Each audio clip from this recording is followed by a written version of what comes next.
Hello, everybody, and welcome to what is ingeniously called the Bernie Goldberg's No BS Zone with John Daly. How you doing, John?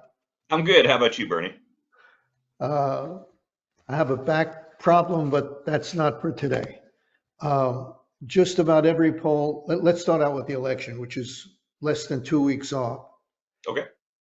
Just about every poll tells us that it's too close to call, or as my former colleague at CBS News, Dan Rather, might put it, this race is as tight as a wet swimsuit on the way home from the beach on the 4th of July. So that's how Dan might put it. I'm not putting it that way. I want to make that clear.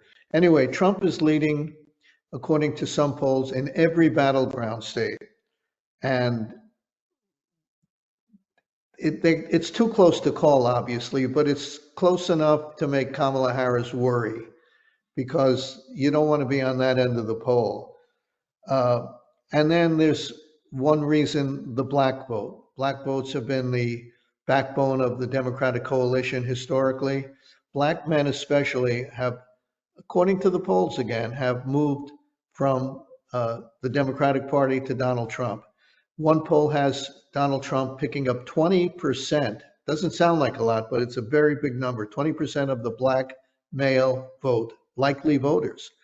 And another poll has him winning 24% of black men in battleground states. If those numbers hold up, and I want to emphasize the word if, that spells big trouble for Kamala Harris.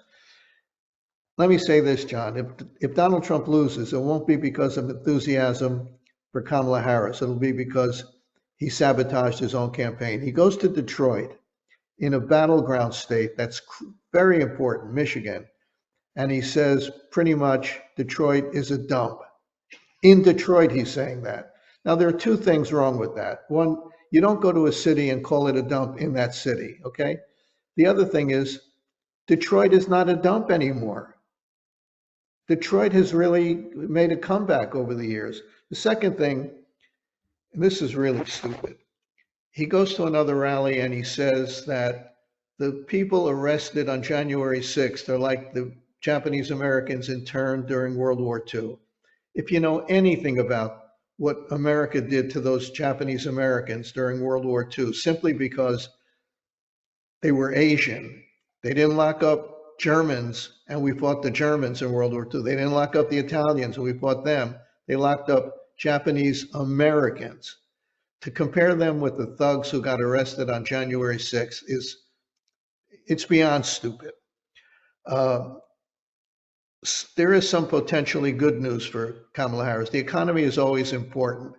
And one analyst says that when the stock market is up for the 3 months leading up to the election, the incumbent, in this case, Kamala Harris, will win. He gives her a 72% chance of winning. But I spoke anticipating this today. I spoke to a financial analyst at a major firm today. And he said maybe the reason the stock market has gone up for the last 3 months is because it's anticipating a Donald Trump victory. So we're back where we started. I want to end my part of this segment with an observation from a former colleague at CBS News, Peggy Noonan, a very smart woman who she's not making a prediction, but she made an observation that I want to share with you. She said, my anecdotal observation on the state of the race is this. Trump supporters are confident. They think they are more than half the country. Harris supporters are anxious. They fear they are less. We'll know soon enough, John. What's your take on this? Well, no, I think it's interesting. I mean, I don't believe that stock market thing. Trump says that all the time. Whenever it's up, he says it's because people think he's going to be president. Whenever it's down, it's because of Biden and Harris. So I don't think that's what's going on. But I mean, he has had an uptick in the polls for sure. I mean, he was down for weeks to Harris, and I see some changes, and I think the Harris camp should be worried. I do think a few things account for that. I was going to talk to you in a little bit about the demographics. You brought up the black vote. I think that's something to talk about. I think some other things that I really do think contributed to this was the hurricane misinformation that was going out a few weeks ago, that Trump was spreading and his surrogates were spreading. I thought that was very bad for the country, but I think it was probably good for him politically. And the reason I say that is, and I mentioned this before, I think last time we talked, but I was absolutely shocked by how many of my Facebook friends, who are normally pretty level-headed people, completely bought in to that garbage, all the misinformation. They were outraged by it. They were sharing it. They were getting their friends worked up about it. I heard the same thing just from people I've talked to in my life over the past couple weeks. They saw that too. I think that actually did help Trump. I think people glommed onto that, and I think, in the midst of this crisis, really thought that the Biden camp was really shortchanging them and even going out of their way to shortchange victims of the hurricane. Did you? I know you're not on social media much, Bernie, but did you get any of that sense as well? Not on that in particular, but when I spoke to the financial analyst today, he said, I spoke to some of my intelligent friends, and then he repeated the word intelligent. He said, I'm not talking about the yahoos. I spoke to my intelligent friends, and they say, I don't like Donald Trump, but I'm going to vote for him. So but there's a shift going on, apparently. There's a shift going on. I don't know if I'm not in the prediction business, as many of you know, and I am not making a prediction even 2 weeks out. But the betting money, literally the betting money, is also on Donald Trump. There are indications that people think he's going to win. That doesn't mean he's going to win. I think it's too close to call. But if I were backing Harris, I'd be worried. I'm not backing Harris, just in case anybody needs to know that. But I'd be worried. You think that's a fair statement, or too No, I, close? I do. I do. And you brought up at the beginning, these dumb things that Trump said. I don't think any of that matters anymore. He said a lot worse stuff and a lot dumber stuff, and it really doesn't seem to matter ever. Yeah, When it comes. and you know what, John? That's a problem. I agree. I agree. Let me jump on what you said, because that's a good point. I have heard, and I want to emphasize, I'm not voting for Kamala Harris. Okay, I am not voting for Kamala Harris. She has said things about Donald Trump that I'm nodding my head. Yeah, you're right, Kamala. You're right. She's right when she says, do we want somebody like that in the Oval Office? He lies all the time. He's crude. He's vulgar. Do I want? But the answer to a lot of people, including a lot of intelligent people, including a lot of intelligent people listening to us right now, the answer is, I may not like him, but I like him more than I like her. And do you think, curious to your take, I think you wrote a column on this probably a few weeks ago, but I tend to think also something that's helped Trump, and again, just a little bit, but maybe enough, is the RFK Jr. effect. We were a lot of people were joking back when Kennedy was still a declared presidential candidate, because he was at that point, he was only polling at about 2%, but in a tight race, I think we both pointed that out. 2% is if you can convince most of those people or all those people to shift to one candidate, a major candidate or another, I think there's something to that. Did you think any of this is attributable to that, Bernie? Well, I don't think listen, you're the one who said he would take more votes from Donald Trump than Kamala Harris. I Right. thought you were nuts. And then every poll indicated you were right and I was wrong. Listen, before we move on to another subject, there's something you want to say about the Univision network interview. Oh yeah. So I thought it was sort of interesting. I know you didn't see it, Bernie. I didn't see most of it, but what I have noticed throughout this campaign cycle is that whenever there's a town hall for one of these candidates, um, and they always kind of make it a big deal, make it a point of saying that these are undecided voters in this town hall, and then the candidate comes out and half the people or most of the people are out there raising the roof. This is the thing. I'm like, they're clearly not undecided. I mean, they're very much on the side of either Trump or Harris. I thought this one was interesting because they actually did seem to have the people ask. Because I think this was gold toward Latino undecided voters, and they were actually asking very thoughtful questions. And this one fellow gets up there. He kind of reminded me a little bit of this Joe the plumber moment from back during the Obama days, where this blue collar guy gets up there, and you could tell that he really would like. He wants to find an excuse to vote for Trump. He probably likes a number of things about Trump, but he's saying, I got to say, all these people that were part of your team last time that will not support you this time, your vice president, 40 out of, 44 cabinet members. He brought up his concerns about January 6th. And I'm like, okay, this guy. I think this guy represents a lot of people, but, he kind of feels fringe because Trump isn't really, he gets asked those questions about, from media people, but to have like an ordinary Joe get up there and do that, I thought that was really interesting. And I don't know if the Harris camp got a hold of that, turned any of that into an ad, but Trump just had no common sense answer. He couldn't really answer it. He couldn't lash out at the guy because the guy was a normal guy. He wasn't a member of the media. He wasn't a politician. But I thought that was just a really, I was amazed to actually see what felt like a real town hall. And I don't know, did you ever go check out any of the clips from that one, Bernie? Yeah, I saw the clip. Here's the thing. I don't think it has any effect at all. Yeah, you may be right. I don't think it matters to Trump, and I don't think it matters to people who want Trump to win. And I don't think something else.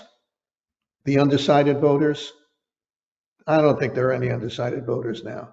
I think there are some people maybe who are Republicans who voted for Kamala Harris who they're wondering, can I vote for Donald Trump? They're undecided in that sense. But anybody who's undecided between Donald Trump and Kamala Harris, whatever you think of each of them, they're two totally different people.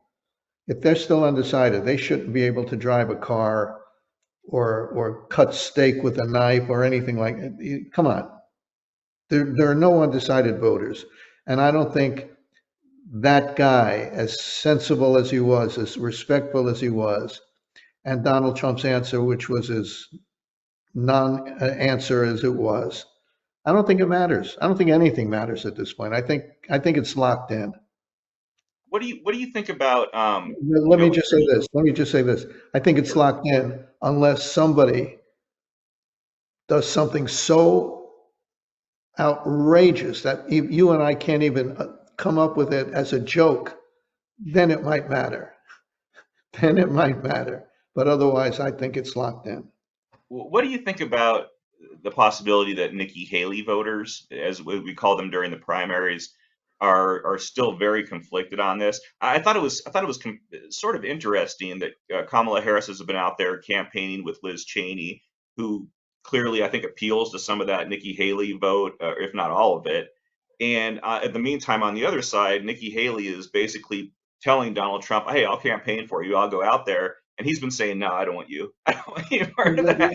The biggest mystery for me is why he didn't embrace her, not yesterday or the day before yesterday, but why he didn't embrace her way back when. There are millions of voters who voted for her over Donald Trump who could have been persuaded to vote for Donald Trump. But he just never had any interest in that. Tell me what sense that makes. That doesn't make any sense at all. No, I agree. And it's like, again, it's in the grand scheme of things, what I think Haley got 20% of the Republican primary vote. Doesn't feel like a lot, especially when you're talking about one party, but that's still a lot of people that, It's a lot. yeah, yeah, they had reservations on Trump, and they're probably, having a hard time supporting him now. I remember during some of the exit polling during the primary, a lot of people that were voting for Haley say, if she doesn't win it, I'll vote for the Democrat. And I don't know how many people actually will, but it's Well, not. if Donald Trump loses, the Nikki Haley vote, the potential Nikki Haley vote for Donald Trump will be a major factor because he did nothing to embrace them, to embrace her. He did nothing to win them over, and that could cost him the election. Anyway, let's move on to the Bret Baier Kamala Harris interview. Why did she do it? For openers, she did it because she tried to get some of Fox's male audience, some people who are still undecided. But, but every question that she was asked, the answer was, it's Donald Trump's fault. She was asked about immigration, Donald Trump's fault. What did she know about Biden's mental state? Joe Biden isn't running, Donald Trump is. If Bret Baier asked her, is the sky blue? She would have said, not if Donald Trump thinks it's blue. If he thinks it's blue, I don't think it's blue. Now, did Bret Baier interrupt too much? It was a little uncomfortable at times because I've done a million interviews and I've had to interrupt, but not like that. But he had to do it. He had to do it. He had a limited amount of time. She would have filibustered until the time ran out. She would have given him rehearsed talking points. He had to interrupt. And my favorite line about the interview came from the Babylon Bee. I don't know if you know about this. They Oh yeah. wrote, Well, I didn't see the line. I know the Babylon Bee. Kamala Harris was unhappy because no one told her that she'd be asked questions during the interview. Now, That now that's go before I ahead. get your take on it, there's one more good line I want to share with you.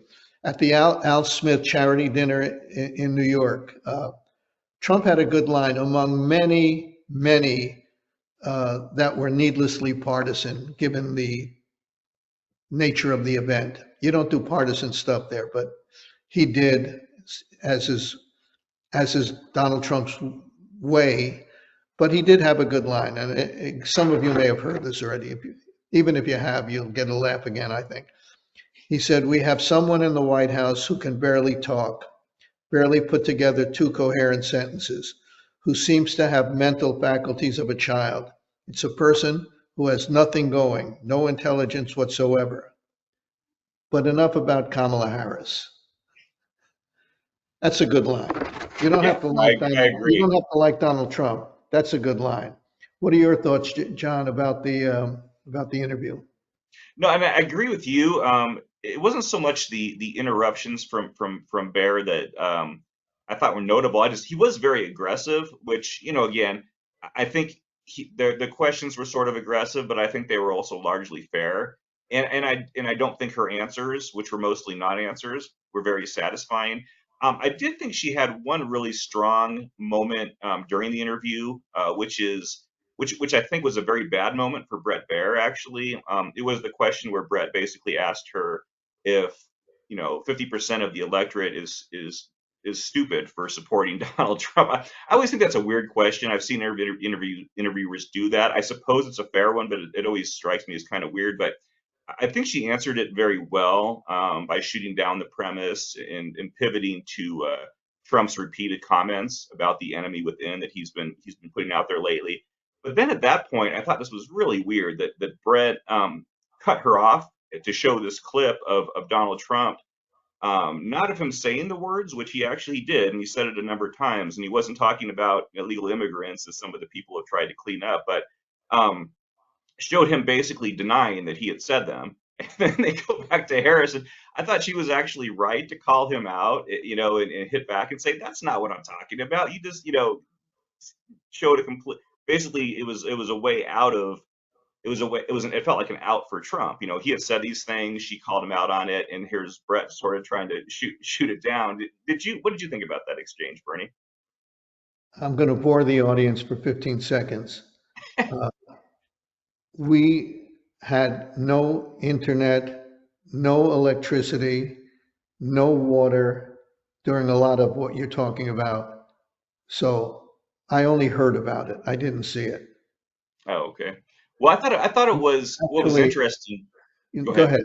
No, go I ahead. was gonna say what I thought was interesting about that is about a day or two later, then Brett went on the air and he said, "You know what? We showed the wrong clip. It was a mistake. We meant to show the one of Trump talking about the enemy within, and then after that, show the one where Trump was trying to walk it back."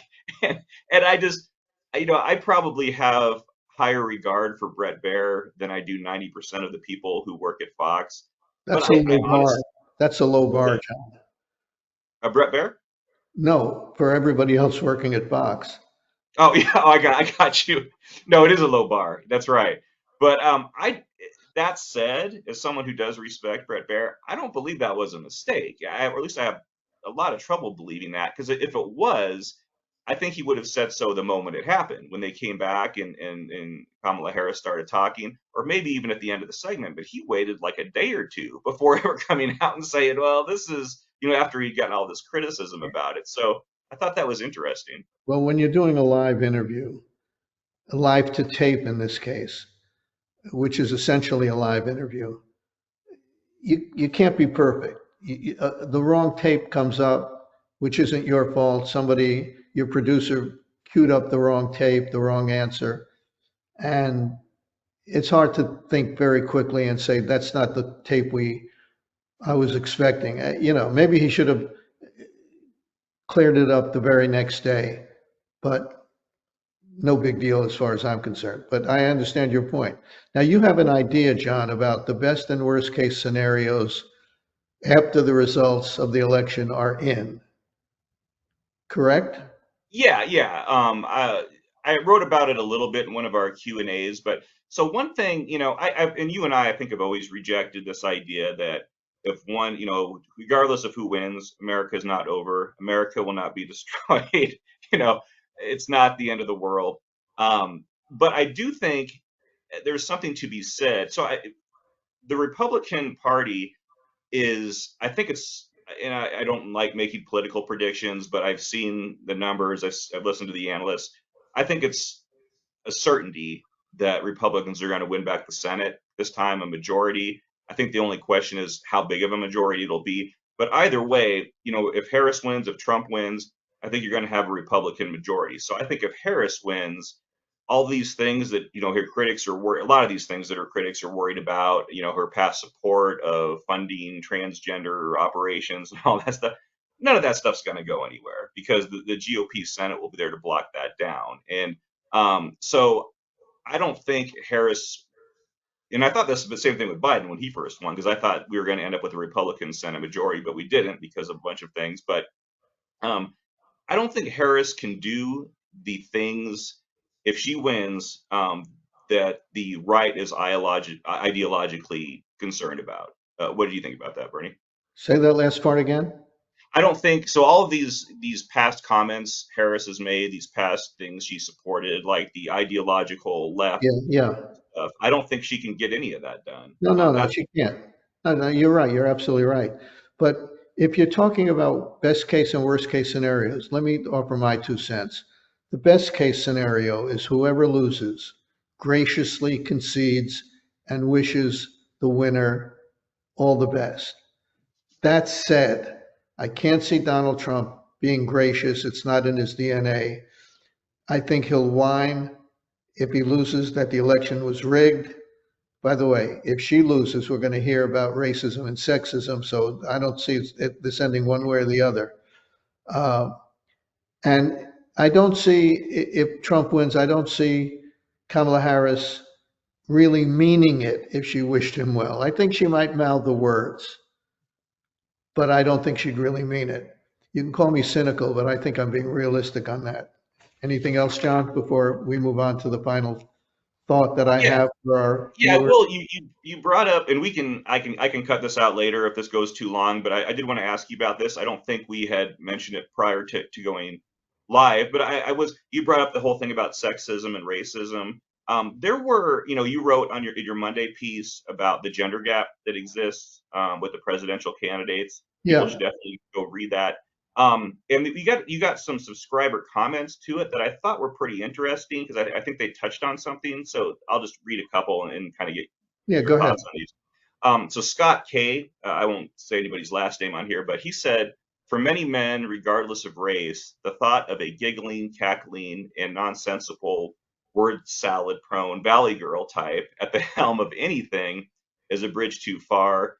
Another guy, Ed G, wrote, in my experience, not all, but much of Trump's support is from frustrated men who dislike women. I don't necessarily think any of it's race related, but just as Obama and the Dems divide on race, I think Trump and the MAGA Republicans divide on gender because wooing wannabe alpha males is really the only way they can win. Do you think there is, Democrats, and that Ed was right, Democrats have long tried to divide the electorate along racial lines. Do you see a sort of a gender shift where that's become the new division now in the era of Donald Trump? Yes, I do. I think gender is the biggest single issue, or not the biggest, but a major issue. But I want to make clear, we'll see if I'm right or not if she loses. But I think her supporters, I'm not saying she's going to come out and say these things, but her supporters are going to say MAGA Republicans, they may say flat out that they're racist, but they're going to say she didn't win because she's a woman and because she's a woman of color. I have no doubt about that. I have no doubt that the liberals on social media, on MSNBC, on CNN are going to bring up race and gender. I'm convinced of that. One final thing before we go, and I don't feel totally comfortable bringing this up, but let me do it. Let me take 30 seconds and do it. We've lost a number of subscribers lately, almost certainly because of what Daley and I have said about Donald Trump. Fair enough. If people don't like what we say, they can leave. But I want to make something clear. I would rather shut this website down than say things that we don't believe because, and this may sound corny, but because we have more respect for you people listening to us, we will never, ever pander to you. We will never say, well, if we do this, it may hurt us. It may hurt us. You know what? Posting a website on the internet isn't free. It costs me money. So I'm asking you this, and I want to emphasize this. If you're able, give a gift subscription to a family member, to a friend, to a liberal, to a conservative, to an independent. It doesn't matter. If you give a subscription to a friend, it could help us out. If you can't do it, money is tight. I understand that. If you can't do it, don't do it. Holiday season is right around the corner.